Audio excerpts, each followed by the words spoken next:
식탁 위에 보약인 토마토는 세계 10대 푸드 중 하나로 영양소 폭탄인데요. 토마토에는 라이코펜을 비롯해 각종 비타민과 필수 영양소가 듬뿍 들어있어 면역력 강화, 성인병 예방, 항암 효과, 항노화 등 다양한 효능이 있답니다. 최근에는 세계에서 가장 많이 소비되는 채소로 알려지면서 토마토의 효능에 대한 관심도 더욱 높아지고 있는데요. 토마토와 함께 먹으면 안 되는 음식과 주의할 점, 그리고 토마토와 함께 드시면 보약이 되는 음식까지 토마토에 대한 모든 것 알려드릴게요. 철분과 비타민이 많아 요즘 들어 특히 주목받고 있는 채소가 시금치인데요. 시금치는 토마토와 상극으로 함께 드시면 안 됩니다. 시금치 속 철분을 토마토처럼 비타민C가 풍부한 음식과 먹으면 좋다고 해서 빈혈이나 당뇨가 있으신 분들이 함께 많이 드실 텐데요. 신장이 약하신 분들께는 특히 좋지 않은 궁합입니다. 왜냐하면 바로 옥살산 때문입니다. 옥살산이 혈액 속 칼슘과 결합하면 작고 뾰족한 결정 모양으로 체내에 쌓여 결석을 만들게 됩니다. 그렇게 되면 근육통과 근육경련뿐만 아니라 심하면 신장 결석과 신장암을 유발시킬 수 있습니다. 시금치의 철분이 토마토의 라이코펜 흡수를 방해하는 작용을 하는데요. 토마토가 슈퍼푸드로 손꼽히는 이유가 바로 라이코펜 성분 때문입니다. 라이코펜은 강력한 항산화 작용으로 몸속의 산화 스트레스와 염증을 줄여주고 암을 예방하는 놀라운 성분입니다. 또한 라이코펜은 폐암, 전립선암, 유방암과 결장암 등 다양한 암의 예방에 엄청난 효과가 있다고 하며 혈관을 건강하게 해주고 동맥 경화와 심혈관 질환의 예방에 탁월합니다. 오하이오주 주립대학의 연구에 따르면 토마토를 시금치와 함께 드시면 이 기적의 성분인 라이코펜 흡수율이 무려 50%나 감소된다고 하니 토마토와 시금치를 함께 드시지 않는 것이 좋습니다. 토마토를 드실 때 숙성되지 않은 초록색 토마토는 주의하시기 바랍니다. 숙성되지 않은 덜 익은 토마토에는 솔라닌이라고 하는 독성 물질을 함유하고 있습니다. 솔라닌은 식물이 해충이나 질병으로부터 스스로를 보호하기 위해 생성되는 자연 방어 물질인데 감자에 싹에 많이 들어있는 독성 물질입니다. 이 솔라닌을 섭취하게 되면 복통, 구토, 현기증, 두통, 심하면 마비 등의 증상이 나타날 수 있으니 주의하시기 바랍니다. 그리고 토마토 요리를 할 때 한 가지 주의할 점은 단맛을 좋아하시는 분들이 간혹 설탕을 첨가해 드시는데요. 피해 주시기 바랍니다. 설탕은 토마토의 영양 성분을 파괴하기 때문에 건강을 위해 드신 토마토가 아무 소용이 없게 됩니다. 그리고 설탕이 몸속에 들어오면 설탕을 분해하기 위해 비타민 B가 사용되는데요. 비타민 B는 피로를 감소시키고 뇌 활동을 활성화시키는 데 도움을 주는 아주 중요한 영양 성분입니다. 토마토에 함유된 비타민 B가 설탕 때문에 체내 흡수율이 감소하게 되고 설탕으로 인해 혈당이 상승하며 혈관 내 염증 수치가 올라가게 됩니다. 이렇게 되면 기억력의 중추인 해마를 위축시켜 혈관성 치매의 위험을 높이고 고혈당성 당뇨병을 넘어 암이 발생할 가능성이 높아지게 되어 토마토의 항산화 효과를 전혀 누릴 수 없게 되는 것이지요. 혹시 토마토 케첩 많이 사용하시나요? 달콤 상콤한 맛이 좋아 계란 후라이에 뿌려 먹기도 하고 다양한 요리에 사용하는 토마토 케첩도 우리 몸에 독이 된다는 사실 아셨나요? 실제로 케첩 한 스푼에 설탕이 약 4g 정도 들어있는데 이는 시중에 판매되는 초콜릿에 들어있는 설탕보다 더 많은 양입니다. 이뿐 아니라 케첩의 영양 성분을 살펴보면 과당, 소금, 합성 착색료, 향신료 등 수많은 감미료와 식품 첨가물이 들어있습니다. 케첩이 토마토를 원료로 만들어져 건강한 재료라고 알고 있는 분들도 계시겠지만 케첩 속 토마토는 가공 과정과 첨가물들의 영양 성분이 많이 파괴되어 있고 오히려 우리 몸을 공격하는 성분들이 가득하답니다. 그렇다면 토마토와 함께 먹으면 보약이 되는 음식은 어떤 것이 있을까요? 토마토는 비타민, 베타카로틴, 라이코펜, 무기질 등 영양 성분이 풍부하지만 한 가지 부족한 영양 성분이 단백질입니다. 양질의 단백질과 함께 드시게 되면 거의 완벽한 영양 성분을 우리 몸에 보충할 수 있습니다. 그 중에서도 특히 추천드리는 것은 고기입니다. 50대 이후 나이가 들수록 꼭 고기를 챙겨 드셔야 하는데요. 가장 큰 이유는 단백질 때문입니다. 단백질은 우리 몸의 중요한 구성 성분으로 세포와 근육의 주재료라서 만약 단백질 섭취가 부족하면 잇몸도 약해져서 치아가 빠지기도 하고 머리카락도 점점 얇아져 탈모가 오기도 하며 면역 세포를 충분히 만들어내지 못하게 됩니다. 물론 콩과 두부도 훌륭한 단백질 공급원이지만 식물성 단백질은 필수 아미노산의 종류나 양이 충분하지 않을 수 있습니다. 반면 동물성 단백질은 식물성 단백질보다 체내 흡수가 잘 되기 때문에 나이가 들수록 반드시 챙겨 드셔야 합니다. 또한 단백질은 행복 호르몬으로 알려진 세로토닌의 원료로 우울증을 예방하는 효과도 있답니다. 특히 돼지고기 속 풍부한 비타민 B1은 뇌 기능을 활성화해 치매를 예방해 줍니다. 이렇게 좋은 고기를 섭취할 때도 한 가지 문제가 있는데요. 우리 몸은 약 알칼리성을 유지해야 하는데 육류는 산성식품이라는 것입니다. 바로 이때 토마토가 이 문제를 해결해 줄 수 있습니다. 토마토는 대표적인 알칼리성 식품으로 산성인 육류와 함께 드시면 단백질의 소화를 도와주고 위장의 부담을 줄여주고 토마토의 풍부한 섬유질이 변비를 예방해 위장 건강을 지켜줄 수 있습니다. 그리고 토마토는 어떻게 드시는 것이 좋을까요? 그것은 바로 익혀서 드시는 것입니다. 토마토를 익혀서 드시게 되면 라이코펜의 체내 흡수율이 10배 이상 올라갑니다. 88도의 온도로 2분간 조리를 하면 라이코펜의 흡수율이 6% 상승하고 15분간 조리하면 17%, 30분간 조리하여 섭취하면 35% 라이코펜의 흡수율이 상승하는 것으로 알려져 있습니다. 이렇게 되는 이유는 토마토에 열을 가하게 되면 세포벽이 파괴되면서 라이코펜이 쉽게 용해되기 때문입니다. 이렇게 익히게 되면 토마토의 비타민이 파괴되지 않을까 염려되지 않나요? 걱정하지 않으셔도 됩니다. 다른 채소와는 달리 토마토의 비타민 A, 비타민 C는 가열을 할 때 오히려 19% 증가하는 것으로 밝혀졌습니다. 익혀 드실 때 한 가지 더 알고 계시면 좋은데요. 그것은 바로 기름에 조리를 하면 좋다는 것입니다. 라이코펜은 지용성 영양성분으로 기름에 조리하게 되면 체내 흡수율을 더욱 높일 수 있게 된답니다. 토마토 요리를 드실 때 오메가3의 함량이 높은 올리브유와 함께 드시는 것을 추천해 드립니다. 올리브유 속 불포화 지방산인 올레산은 몸에 해로운 LDL 콜레스테롤을 줄여주고 산화를 막아주어 혈관과 신장을 보호해주고 몸에 이로운 HDL 콜레스테롤의 효율을 높여줍니다. 또한 올리브유의 항산화 성분인 폴리페놀이 토마토의 라이코펜과 함께 시너지 효과를 내어 최고의 항암 음식이 된답니다. 들기름도 참 좋은데요. 들기름으로 조리하실 때는 주의할 점이 오랫동안 가열하게 되면 산패가 되어 오히려 건강에 해로울 수 있으니 토마토를 볶을 때 마지막에 넣거나 다 볶은 후에 들기름을 곁들여 드시길 바랍니다. 토마토의 라이코펜은 껍질의 함량이 과육보다 5배가 높기 때문에 토마토의 껍질까지 함께 드시는 것이 좋습니다. 같은 중량이라면 일반 토마토보다는 방울토마토가 더 좋은데요. 그 이유가 바로 껍질 때문입니다. 같은 중량일 때 일반 토마토보다 방울토마토의 껍질이 훨씬 많기 때문이죠. 이때 당근과 함께 드시면 시너지 효과가 폭발하게 되는데요. 토마토에는 라이코펜이 있다면 당근에는 베타카로틴이 있습니다. 당근의 특성도 토마토와 비슷한데요. 익혀서 드실 때 영양성분의 흡수율이 올라가고 베타카로틴 역시 지용성 성분이기 때문에 기름과 함께 섭취할 때 체내 흡수율을 높일 수 있습니다. 그리고 주목할 것은 당근과 토마토를 아침 공복에 먹을 때 최고의 항암식품이 될 수 있습니다. 토마토 당근 주스를 만들어 드시면 공복에도 부담 없이 정말 좋은데요. 만드는 방법도 정말 간단합니다. 토마토와 당근을 적당한 크기로 잘라 올리브유에 살짝 익혀서 믹서기에 넣고 물 1컵 정도 넣고 갈아서 드시면 됩니다. 취향에 따라 소금을 약간 넣으셔도 됩니다. 이렇게 만든 당근 토마토 주스는 암 예방뿐만 아니라 혈관을 건강하게 하는 데에도 탁월한 효능을 발휘하며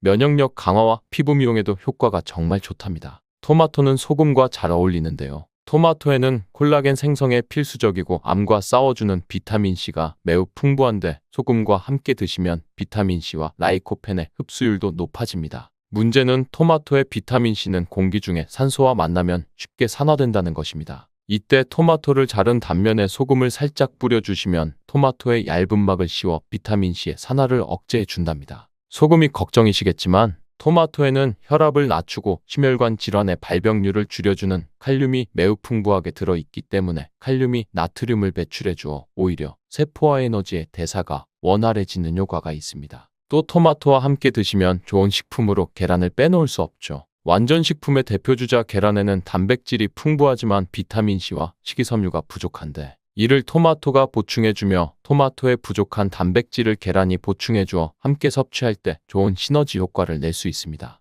토마토의 라이코펜도 계란과 함께 섭취 시 체내 흡수율이 높아지며 항산화 효과와 면역력 강화에도 높은 효과를 누릴 수 있습니다. 토마토와 계란은 함께 볶아서 드시면 되는데요. 만드는 방법도 알려드릴게요. 먼저 계란을 풀어 달궈진 팬에 넣고 스크램블을 만들어줍니다. 만든 스크램블은 접시에 옮겨놓고 팬에 올리브유를 넣고 다진 파를 볶아 파기름을 내어줍니다. 그리고 적당한 크기로 자른 토마토를 넣고 잘 볶아주다가 마무리 될 때쯤에 접시에 옮겨 놓았던 스크램블을 넣고 조금 더 볶아주면 끝입니다. 정말 간단하죠? 취향에 따라 간장이나 굴소스 같은 조미료를 첨가해 주셔도 됩니다. 이렇게 토마토 계란볶음은 아침 공복에 드시면 소화도 잘 될 뿐만 아니라 풍부한 영양 성분과 계란의 포만감으로 다이어트에도 정말 좋은 음식이 됩니다. 브로콜리도 참 좋은데요. 브로콜리는 토마토와 함께 세계 10대 푸드에 들어가는 채소입니다. 토마토가 전립선암에 좋다고 했는데 브로콜리와 함께 섭취하게 되면 효과는 더욱 증가된다는 연구 결과도 있습니다. 또한 브로콜리는 토마토의 영양 성분 흡수율을 높여주며 혈압을 조절해주고 동맥경화를 예방하는 데에도 도움을 준다고 합니다. 아보카도라는 과일 알고 계시죠? 아보카도 또한 토마토와 함께 먹으면 좋은 음식인데요. 아보카도에는 불포화 지방산이 풍부하여 토마토의 라이코펜 성분을 흡수하는 데 도움을 줍니다. 아보카도에는 루테인, 지아잔틴 같은 카로티노이드 성분이 풍부하여 눈 건강을 증진시키는 데 효과를 발휘합니다. 매일 사과 하나를 먹으면 병원에 안 가도 될 정도로 우리 몸에 보약이 된다는 말은 들어보셨나요? 그런데 사과와 함께 먹는 음식에 따라 독이 되어 암과 치매에 걸릴 수도 있고 반대로 암과 치매를 예방하는 보약이 될 수도 있습니다. 사과의 효능과 아침 사과가 진짜 보약인지 그리고 사과와 함께 먹으면 독이 되는 음식과 보약이 되는 음식에는 어떤 것이 있는지 사과에 대한 모든 것 알려드릴게요. 매일 사과 한 개를 먹으면 병원에 가지 않아도 된다는 말은 들어보셨죠? 사과는 그만큼 우리 몸을 건강하게 하는 많은 영양소가 들어있습니다. 사과는 꼭 아침에 먹어야 된다고 하는 사람들이 많은데 그 말이 정말 사실일까요? 정답은 그렇지 않다입니다. 사과에는 상콤한 맛이 나지요. 바로 유기산이 풍부하기 때문에 상콤한 신맛이 나는 것인데요. 이 유기산은 우리 몸에 이로운 점도 있지만 평소에 속쓰림이 자주 있거나 위염 식도염이 있는 분이 아침 공복에 사과를 먹게 되면 위에 점막에 심한 자극을 줄 수 있어 증상이 악화될 수 있습니다. 사과는 몸을 차갑게 하는 과일이라서 몸이 찬 분들은 사과를 드실 때 주의하셔야 합니다. 위염 같은 증상이 있는 분들이 공복에 사과를 드시면 사과가 소화가 되지 않고 설사를 하게 될 가능성이 높습니다. 평소에 아랫배가 차거나 손발이 차고 생리기간 중에 있는 여성분들도 사과를 드실 때는 주의하셔야 합니다. 이런 분이 사과를 드실 때에는 아침 공복보다는 아침 식후에 드시는 것이 좋고요. 사과를 보통 냉장고에 보관했다가 드시잖아요. 냉장고에서 꺼낸 사과를 바로 드시기보다는 미리 꺼내 사과의 온도를 실온으로 맞춰서 드시는 것이 좋습니다. 또는 사과를 익혀 드셔도 되는데요. 팬에 구워 드셔도 되고 전자레인지에 돌려서 익혀 드셔도 됩니다. 그렇다면 왜 아침에 먹는 사과가 보약이라고 했을까요? 건강하신 분들은 사과를 아침에 공복에 드시면 더욱 좋은데요. 사과에는 펙틴이라는 식이섬유가 풍부해 장운동을 활발하게 하고 장내 노폐물을 배출하는 데 도움을 주어 하루를 건강하게 시작할 수 있습니다. 한 가지 꼭 기억하셔야 할 점은 사과를 껍질째 드셔야 한다는 것입니다. 실제 연구에서 사과의 껍질에는 안토시아닌, 퀘르세틴, 에피카테킨 같은 폴리페놀 성분이 사과 과육보다 껍질에 훨씬 더 많이 함유된 것이 밝혀졌습니다. 껍질을 버리고 먹게 되면 사과의 좋은 영양소는 극히 일부만 먹게 되는 거지요. 사과에는 펙틴 말고도 정말 많은 영양소가 있는데요. 어떤 효능이 있는지 바로 알아보겠습니다. 사과는 장을 건강하게 해줍니다. 요즘 프리바이오틱스 영양제를 많이 사드시고 계시죠? 사과가 바로 천연 프리바이오틱스로서 장내 환경을 유익균이 많아지도록 만들어줍니다. 장내에 좋은 균이 많이 생기게 되면 장의 환경이 좋아지는 것인데요.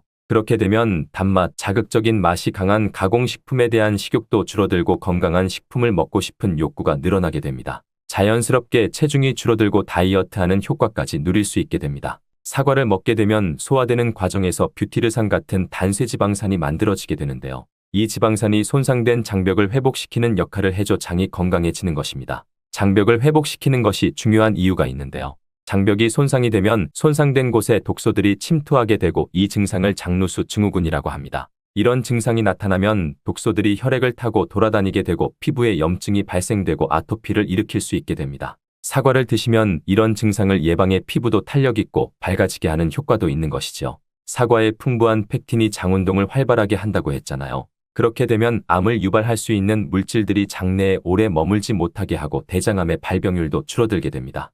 사과는 혈관을 깨끗하게 해주는데요. 그렇게 되면 뇌졸중, 고혈압, 심근경색 등의 혈관 질환을 예방할 수 있게 됩니다. 혈관에 활성산소 많아지게 되면 혈전이 생겨 혈액순환을 방해하기도 하고 혈관세포를 손상시켜 노화를 촉진하기도 합니다. 플라보노이드 계열의 루틴이란 성분은 활성산소를 제거하여 혈전이 생기는 것을 억제하는데요. 이 루틴이 사과에 많이 들어있습니다. 또한 사과에는 칼륨이 함유되어 있는데요. 칼륨은 혈관 내의 나트륨을 몸 밖으로 배출해주는 역할을 합니다. 나트륨은 수분을 흡수하는데 칼륨이 부족하면 나트륨이 배출되지 않아 혈압이 상승하며 혈관에 노폐물이 쌓이게 됩니다. 사과를 섭취하여 칼륨을 공급해주면 고혈압을 방지하고 노폐물을 배출시켜주는 역할도 하는 것이지요. 또한 칼륨은 혈관을 확장시키는 작용을 하여 혈액순환을 원활하게 하며 심장박동을 안정시키고 심장의 기능을 강화하는 데에도 도움 주는 성분입니다. 한 가지 주의할 점 알려드릴게요. 활성산소가 혈관을 손상시킨다고 했잖아요. 사과를 잘못 드시면 오히려 활성산소가 많이 생기게 되는데요. 바로 갈변된 사과를 드시는 것입니다. 사과 먹고 남으면 밀폐 용기에 담아 보관했다가 나중에 드시는 경우도 많잖아요. 단면이 갈색으로 변하는데 공기 중에 산소와 만나 산패되어 갈변한 것입니다. 이렇게 산패된 사과를 드시게 되면 활성산소를 제거하는 것이 아니라 오히려 증가시켜 혈관 건강에 악영향을 줄 수 있으니 갈변된 사과는 잘라내고 드시길 바랍니다. 사과는 혈당을 조절해 당뇨를 예방하고 당뇨 회복에도 도움을 줄 수 있습니다. 당뇨가 있는 분들은 과당이 혈당을 올려 안 좋다고 알고 계시잖아요. 그런데 사과는 오히려 혈당을 조절해 주기 때문에 당뇨가 있는 분들은 사과를 드셔야 합니다. 식사하기 30분 전에 사과를 드신 후에 식사를 하시면 혈당이 급격하게 오르는 혈당 스파이크 현상을 막을 수 있습니다. 사과의 단맛 때문에 당뇨가 있는 분들이 사과를 드시는 것을 꺼려 하시는데요. 사과에는 단맛도 있지만 혈당을 올리는 GI 지수가 36으로 혈당 지수가 낮은 과일입니다. 실제로 대학연구팀에서 실험한 것을 발표했는데요. 건강한 사람을 대상으로 쌀밥만 먹은 경우와 쌀밥을 먹기 30분 전에 사과를 먹은 경우를 비교했을 때 쌀밥을 먹기 30분 전에 사과를 먹은 경우가 쌀밥만 먹었을 경우보다 혈당이 50% 정도 떨어지는 것이 확인되었습니다. 당뇨가 있는 분들도 이제 안심하시고 식사 후에 드시지 말고 반드시 식사 30분 전에 꼭 사과를 드시기 바랍니다. 한 가지 주의할 점은 사과를 갈아서 사과 주스로 드시게 되면 흡수가 빨라 혈당을 올릴 수 있으니 사과를 껍질째 씹어서 드시기 바랍니다. 사과, 기관지를 깨끗하게 청소해주는 효능도 있습니다. 사과에는 퀘르세틴이란 성분이 풍부하게 함유되어 있는데요. 이 성분은 호흡기 점막에 생기는 염증을 가라앉히고 예방하는 효능이 있습니다. 그리고 폐기관지의 모세혈관을 튼튼하게 도와줍니다. 천식이 있거나 기관지가 약한 분들이 미세먼지 때문에 기침이 많이 나고 목에 가래가 많이 생길 수 있는데요. 이런 분들이 사과를 꾸준히 드시면 호흡기가 부드러워져 불편함을 많이 해소할 수 있게 됩니다. 한 연구에서 매주 4개에서 5개의 사과를 먹는 가정의 자녀가 매주 1개 이하의 사과를 먹는 가정의 자녀보다 천식에 걸릴 확률이 50% 정도 낮았다고 발표한 적이 있습니다. 사과가 그만큼 천식과 호흡기 건강에 좋다는 것이 증명된 것이죠. 이렇게 좋은 사과도 함께 먹으면 절대 안 되는 음식이 있는데요. 바로 우유, 요거트, 치즈 등의 유제품입니다. 요즘 샐러드를 많이 드시면서 샐러드에 사과도 넣고 드레싱으로 요거트와 치즈를 부어서 드시는 경우도 많은데요. 유제품과 사과를 함께 드시면 사과의 비타민C가 우유에 부족한 영양성분을 보충해 주어 좋은 것으로 알고 계시죠. 이런 내용이 틀린 것은 아니지만 소화기능이 약하신 어르신분들이나 위염, 식도염 같은 증상이 있는 분들이 이렇게 드시면 안 되는데요. 영상 초반에도 잠깐 말씀드렸듯이 이런 증상이 있는 분들이 유제품과 사과를 함께 드시면 더욱 증상이 악화됩니다. 그 이유는 사과의 유기산과 우유의 카제인 성분이 만나게 되면 엉기는 현상이 일어나 덩어리가 되고 위 속에 들어가면 위산과 만나 더 큰 덩어리가 되어 소화가 어려워집니다. 평소 소화가 잘 되고 건강한 사람이라면 문제가 없지만 그렇지 않은 분들은 만성 소화불량과 대장염을 일으킬 수도 있고 지속적으로 반복되면 대장암이 생길 수 있습니다. 장 건강이 중요한 이유는 장이 정신 건강에까지 영향을 주기 때문인데요. 행복 호르몬이라고 불리는 세로토닌의 95%가 장에서 만들어지기 때문에 장이 건강해야 행복감이 올라갈 수 있기 때문입니다. 그리고 절대 드시면 안 되는 것이 바로 사과씨입니다. 사과 주스 만들어 드실 때 씨까지 갈아서 함께 드시는 경우도 종종 있는데요. 사과씨에는 아미그달린이라는 성분이 함유되어 있습니다. 이 성분은 독성을 가지고 있는데요. 이 아미그달린이 소화효소와 만나면 시아나수소로 분해가 됩니다. 시아나수소는 인체에 유해한 독성이 강한데요. 섭취하게 되면 두통, 어지러움, 구토, 복통 등의 증상이 나타날 수 있고 심한 경우에는 심장박동에도 영향을 주며 호흡곤란, 혼수상태 등의 심각한 증상이 나타날 수도 있습니다. 건강한 성인은 사과 한 개에 들어있는 씨의 양에는 큰 영향이 없을 수 있지만 독성에 약한 나이가 많으신 어르신이나 어린아이들은 민감하게 반응할 수 있으니 주의하셔야 합니다. 사과는 유독 보여지는 것이 중요한 과일인데요. 흠집이 있거나 색상이 좋지 않으면 상품성이 떨어지는 것이 사실이지요. 그런데 윤기가 있거나 색상이 짙은 사과는 피하는 것이 좋겠습니다. 간혹 유동파라핀이라는 식품 첨가물을 사용해 코팅 처리한 사과일 수 있는데요. 이 유동파라핀을 섭취하게 되면 복통과 설사를 일으킬 수 있고 지용성 비타민의 흡수를 감소시킨다고 알려져 있습니다. 요즘엔 이런 일이 거의 없긴 하지만 혹시나 사과가 너무 윤기가 흐르거나 약간의 끈적임이 있다면 드시기 전에 깨끗하게 세척하고 드시거나 껍질 벗기고 드시는 것이 안전하겠습니다. 사과와 함께 드시면 보약이 되는 음식도 있는데요. 바로 비트와 당근입니다. 건강음료로 유명한 ABC 주스를 아시나요? 바로 사과, 비트, 당근 세 가지를 갈아서 만든 주스입니다. 사과, 비트, 당근을 함께 드시게 되면 영양소의 흡수율이 증가하고 서로의 영양소를 보완해 주어 더욱 건강하게 드실 수 있습니다. 또한 식이섬유가 폭발적으로 증가하여 장운동 촉진하고 변비 예방에 탁월합니다. 사과, 당근, 비트 모두 강력한 항산화 물질이 풍부하여 체내 활성산소를 제거하고 세포의 노화를 방지하며 몸에 활력을 불어 넣어줄 수 있습니다. 함께 먹으면 보약이 되는 음식으로 고구마도 있습니다. 고구마에는 베타카로틴이 풍부하여 항암작용과 함께 면역력을 강화해주고 혈관 건강에도 도움을 주게 됩니다.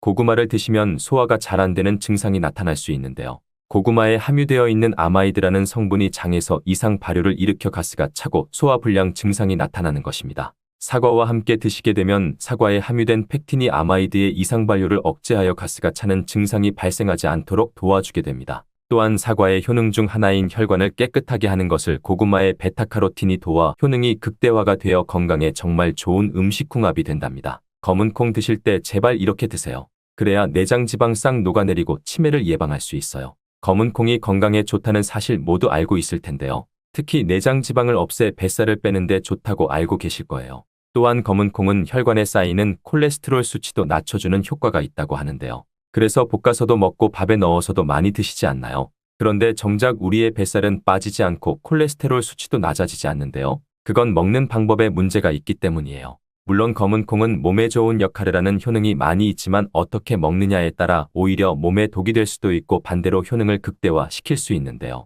그래서 검은 콩에 대해 아주 잘 알고 드셔야 합니다. 이미 잘 알고 계시는 것처럼 검은 콩은 대표적인 블랙푸드입니다. 물론 검은 깨와 흑미도 요즘 건강식으로 많이 찾으시는 식품이고요. 블랙푸드라는 게 말 그대로 껍질이 검정색이라서 블랙푸드인데요. 그렇다면 검은 콩은 도대체 뭐가 그렇게 좋은 걸까요? 검은 콩의 효능 중에 첫 번째는 항산화 효과입니다. 검은 콩에는 플라보노이드라는 강력한 항산화 성분이 풍부하게 들어있는데요. 플라보노이드는 식물 세포에 존재하는 물질로 항산화 작용을 통해 우리 몸의 산화 스트레스를 줄여주는 역할을 합니다.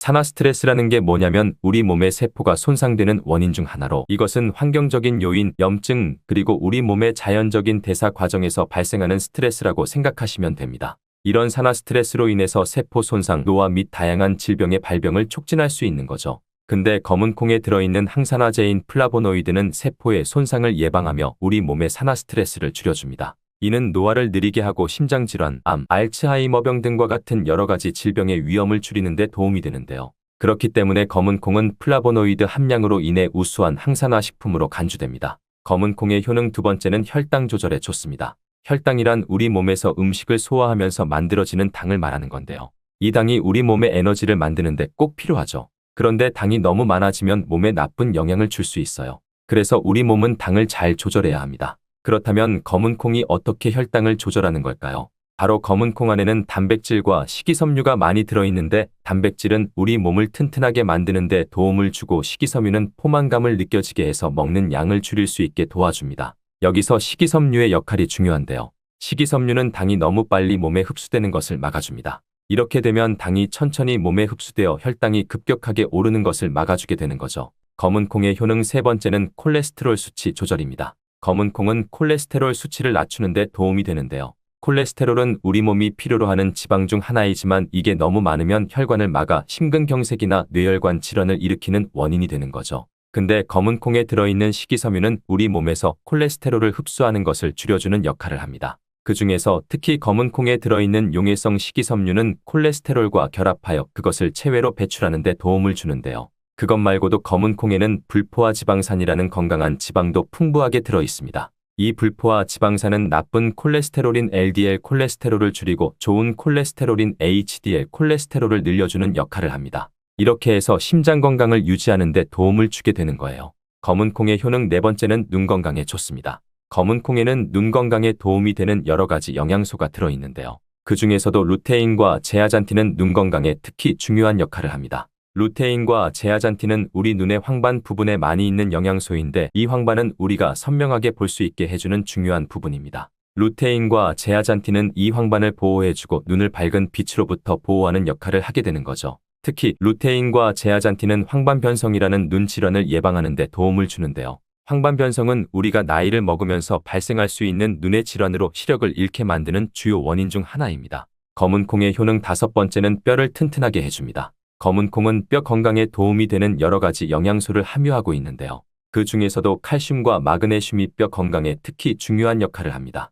먼저 칼슘은 우리 뼈와 이를 지탱하는 치아를 만드는 주요 성분입니다. 또한 우리 몸의 다른 중요한 기능들, 예를 들어 심장 박동과 신경 전달에도 필요한 물질입니다. 이런 중요한 칼슘이 검은 콩에는 풍부하게 들어있어서 꾸준히 섭취하면 뼈를 튼튼하게 해주는 게 탁월한 식품이라고 할 수 있는 거죠. 그리고 마그네슘도 뼈 건강에 중요한 역할을 하는 미네랄인데요.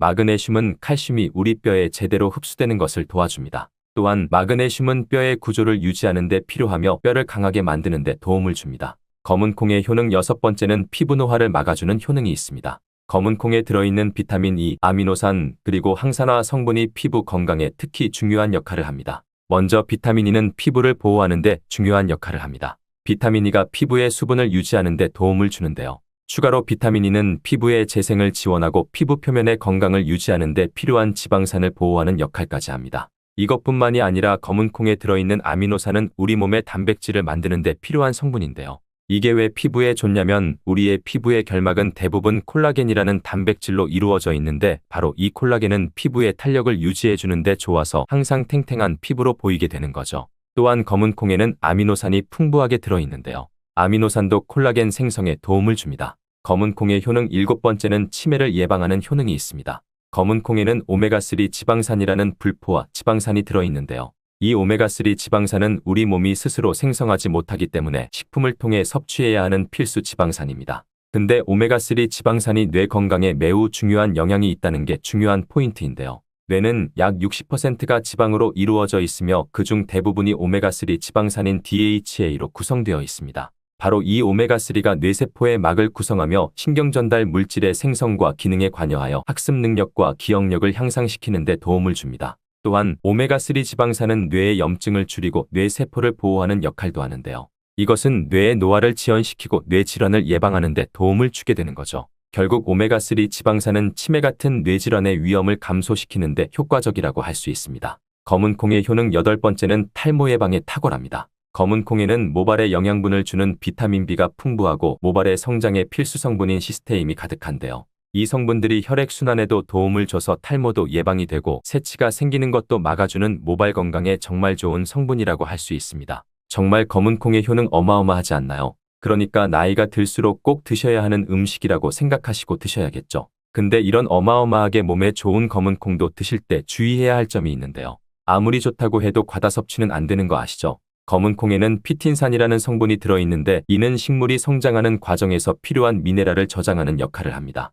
하지만 이 성분이 과도하게 섭취되면 우리 몸에서 필요한 미네랄인 칼슘, 철분 등의 흡수를 방해할 수 있습니다. 또한 검은 콩은 단백질과 식이섬유가 풍부하므로 잘 익히지 않고 먹으면 소화가 잘 되지 않을 수 있습니다. 요리하시기 전에 충분히 물에 불리고 완전히 익혀 드시면 되는데요. 하루 섭취 권장량은 50g 정도로 종이컵 1컵 정도 양이면 충분하다고 할 수 있습니다. 밥하실 때 특히 서리태 같은 검은 콩 많이 넣으시잖아요. 오늘부터는 충분히 물에 불리시고 무조건 많이 넣는다고 좋은 건 아니니 적당량을 잘 넣으셔서 드시면 좋겠습니다. 특히 갱년기 여성분들은 검은 콩을 드실 때 과하지 않게 적당량을 드셔야 하는데요. 너무 과하게 드시면 여성 호르몬이 과잉 분비가 될 수 있으니 꼭 확인하셔야겠죠. 근데 검은 콩 드실 때 다른 음식들과 같이 먹게 되는데요. 밥 지을 때 넣거나 다른 음식과 같이 먹기도 하는데 같이 먹으면 오히려 독이 되는 음식이 있다는 거 아시나요? 검은 콩과 함께 먹으면 독이 되는 음식 첫 번째는 우유입니다. 어떤 분들은 우유에 콩을 넣어서 갈아서 드시는 분들이 있는데요.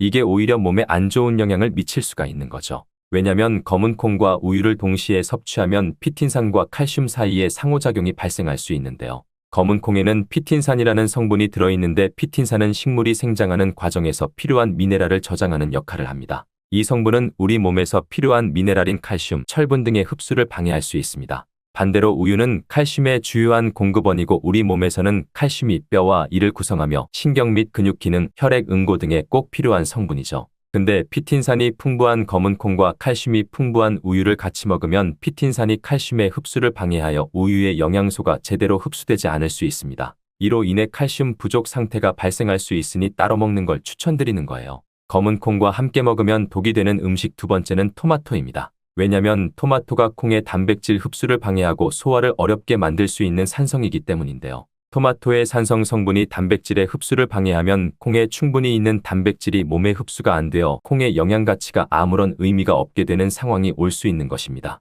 또한 토마토의 산성 성분은 이미 단백질이 풍부하고 소화하기 어려운 콩을 더욱 소화하기 어렵게 만들 수 있습니다. 그렇지 않아도 나이가 들면 신진대사가 활발하지 않아 소화가 안 되는데 소화 불량을 일부러 만들 필요는 없겠죠. 검은 콩과 함께 먹으면 독이 되는 음식 세 번째는 달걀입니다. 달걀에는 비타민 A가 풍부하게 들어있는데요. 비타민 A는 우리 몸의 면역 시스템을 강화시키며 시력을 유지하는 데 필요하고 세포의 성장과 분열에 중요한 역할을 합니다. 그리고 검은 콩에는 트립신이라는 아미노산이 들어있는데요. 트립신은 우리 몸이 단백질을 만드는 데 필요한 중요한 구성 요소이며 신경 전달 물질인 세로토닌과 멜라토닌의 생산에도 필요한 아미노산입니다. 그런데 달걀의 비타민 A와 검은 콩의 트립신이 함께 섭취되면 어떻게 될까요? 둘 사이에 화학적 상호작용이 발생하여 소화 과정에 영향을 미칠 수 있는데요. 이 상호작용은 단백질의 소화를 방해하거나 비타민 A의 흡수를 저해하게 되는 거죠. 또한 트립신은 소화 효소의 활동을 저해하는 특성이 있습니다. 따라서 트립신이 풍부한 검은 콩과 비타민 A가 풍부한 달걀을 함께 섭취하면 좋은 영양소를 흡수 못하는 결과를 가져올 수 있습니다.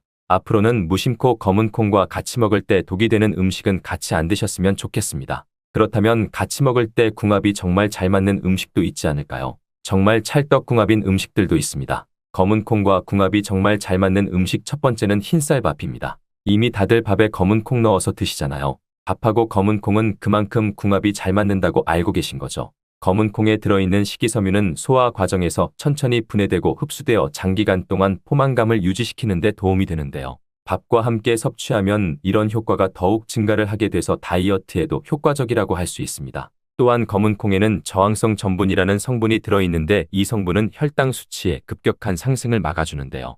흰쌀밥에는 탄수화물이 많아서 혈당 수치가 급격히 상승할 수 있지만 검은 콩과 함께 섭취하면 당 수치를 완화시키는 데 도움이 되는 거죠. 이처럼 검은 콩과 흰쌀밥을 같이 먹으면 충분한 영양소 섭취, 포만감, 혈당 조절 이렇게 일석삼조의 효과를 누릴 수 있으니 정말 찰떡궁합인 것입니다. 검은 콩과 궁합이 정말 잘 맞는 음식 두 번째는 당근입니다. 당근에는 비타민, 미네랄, 식이섬유 등 다양한 영양소를 함유하고 있는데요. 특히 루테인이 풍부한 당근은 강력한 항산화 효과와 눈 건강을 유지하는 데 좋은 재료입니다. 검은 콩과 루테인이 풍부한 당근을 함께 섭취하면 콩의 단백질이 당근의 영양소 흡수를 돕는 동시에 당근의 루테인이 콩의 영양소 흡수를 돕습니다. 서로 소화가 잘 되게 영양소 흡수가 잘 되게 도와주는 음식인 거죠. 당근 말고도 시금치와 같은 채소도 같은 역할을 하니 식사하실 때 당근이 들어간 음식이나 시금치나물 같은 음식들과 같이 드시면 효과가 300% 날 거라고 생각합니다. 검은 콩과 궁합이 정말 잘 맞는 음식 세 번째는 닭고기입니다.